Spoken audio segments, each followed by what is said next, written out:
Halo, ketemu lagi dengan saya, Dr. Made Hipnotis, channel yang khusus membahas tentang pikiran manusia.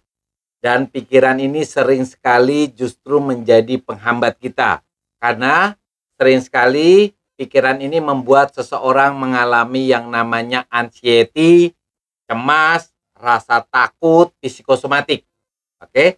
Nah, video kali ini membahas apa itu cemas, apa itu anxiety, dan apa itu psikosomatik.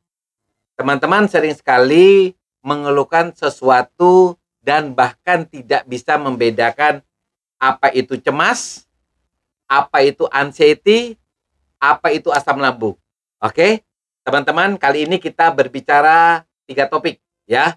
Pertama psikosomatik, yang kedua anxiety, dan cemas. Apakah ada perbedaannya? Oke. Jadi teman-teman, ketika kita disebut cemas, apakah itu abnormal? Ternyata itu normal karena setiap manusia yang hidup di dunia ini pasti pernah mengalami rasa cemas.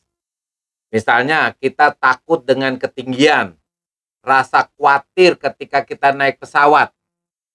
Wajar enggak? Semua orang mengalami yang namanya rasa khawatir, rasa takut. Tapi ketika rasa takut, rasa cemas ini sudah menimbulkan sesuatu yang bermasalah pada fisiknya, misalnya karena cemasnya dia nggak bisa tidur, karena cemasnya dia mengalami pusing berputar, karena cemasnya kakinya lemes, ya. Nah, sensasi ini berarti cemasnya sudah berlebihan. Cemas yang berlebihan ini kita sebut dengan anxiety. Jadi istilah anxiety itu biasanya diberikan pada cemas yang sudah mengganggu fisik, yang sudah mengganggu kehidupannya sehari-hari. Nah, kalau teman-teman ketemu seseorang yang cemas, harusnya kita juga berpikir itu adalah hal yang wajar. Tetapi ketika teman-teman sudah mengeluh, misalnya muntah-muntah gitu ya, nggak bisa tidur, berarti teman-teman sudah harus berpikir untuk bagaimana mengobati cemasnya tersebut agar tidak mengganggu fisiknya secara berlebihan. Ada istilah yang disebut dengan psikosomatik. Nah, sebenarnya psikosomatik itu berasal dari 2 kata, yaitu psiko yang artinya pikiran dan somatik yang artinya fisik. Berarti ada 2 istilah dalam 1 kalimat. Ya, psikosomatik. Diterjemahkan seperti ini. Gejala-gejala fisik pada tubuh manusia itu bisa beragam antara satu orang dengan orang yang lain berbeda. Gejala fisiknya seperti apa? Asam lambung. Jadi kalau gejala asam lambung seperti apa? Sensasi dada panas terbakar, sesak napas, sensasi kayak rasa pahit, rasa asam di mulut, kemudian sakit ulu hati, kembung, sendawa, kemudian badannya terasa nyeri, pegel, ya, kemudian kakinya lemes.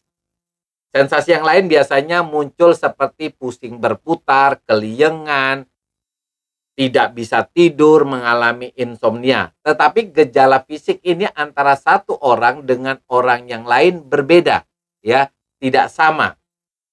Kadang-kadang nyebutnya sakit mah, benar. Sebenarnya sakit mah ini adalah bagian dari psikosomatik.